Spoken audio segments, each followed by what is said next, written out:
క్రైస్తవులము, మేము దేవుని బిడ్డలము, మేము విశ్వాసులము, విశ్వాస వీరులము,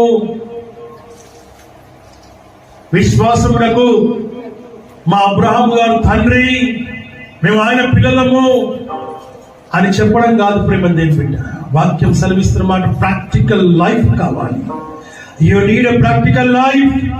వాక్యము సెలవిస్తున్నటువంటి మాటలు మనం ఇక్కడ చూస్తున్నాం. నా ప్రేమను దేవుని బిడ్డ, వాక్యము సెలవిస్తున్న వాక్యము మనం చూస్తున్నాం. దేవునితో సూటిగా మాట్లాడుతూ ఉన్నాడు.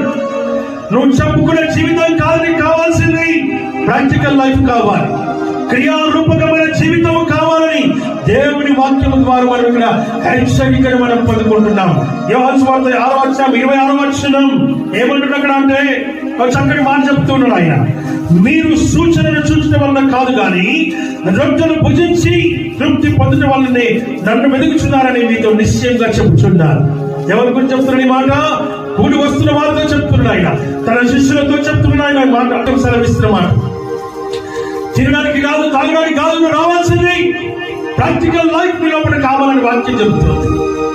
ఎంత భయంకరమైన మాట ప్రేమ దేవుని బిడ్డలారా. మీరు కేవలం దానికోసమే వస్తూ ఉన్నారు, మీరు కేవలం దానికోసమే జీవిస్తూ ఉన్నారు.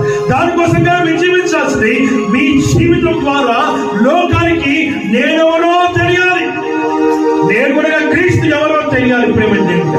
ఆ క్రీస్తును చూపించే వాక్యం నీలో ఉండాలని దేవుని వాక్యం ద్వారా మనం చూస్తున్నాం.